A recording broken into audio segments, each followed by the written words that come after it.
Now we're going to work on the hip release turn.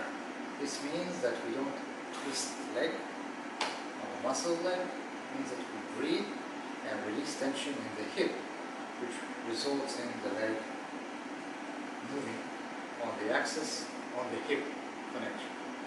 We will also show how this manifests through the hips, the spine, and the arms, and always through the torso.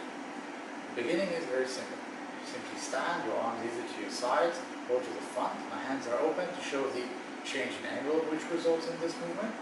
And for example here, if I am tensing, just to know where the tension is, exhaling and releasing tension here. This obviously has to be coordinated from the hip to both legs. Otherwise it will be a strange bend and uncomfortable.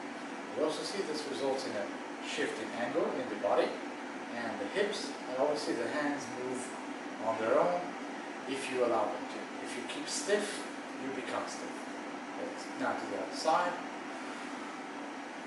Now we relax as it's a turn in both directions, to the other side, to the other side.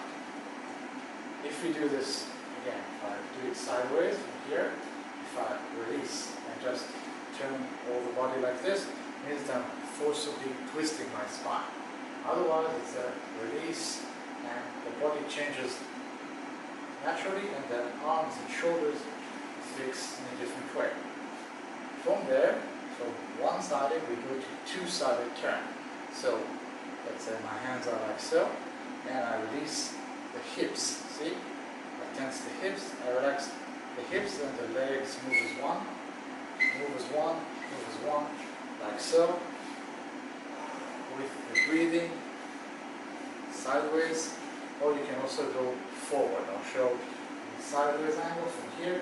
I relax forward, like so. How is this good for you? First, just understanding that if you're being moved, it doesn't have to be in a step. It can just be in a release of energy into angle, or release of contact into angle, not just here, because then you need to tense up to hold yourself. Instead, you release everything and you are able to keep moving. Second, let's say if I'm held, there is a distance factor here. As I release, I go and I'm in contact with myself and I'm much more able to move through with things. Then we do the same thing, only in a half squat. This brings more alignment and more understanding of tension to the body. So from the side,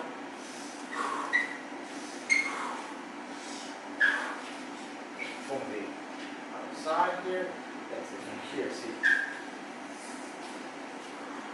It can be one leg at a time. And you can add this to the first movement of simply releasing tension in the knee from the hip. But from here, if you allow this to become more, then you're able to perform much greater things with very small movement or movement articulation. Next, we'll do the same thing in a full squat.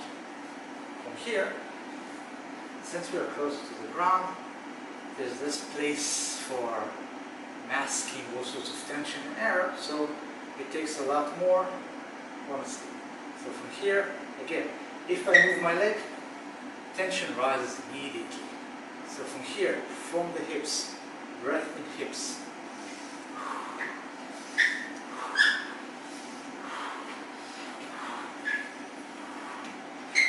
Like so. If from here, if I'm pushed, I don't have to make a full stop, just release and keep moving like so. Thank you.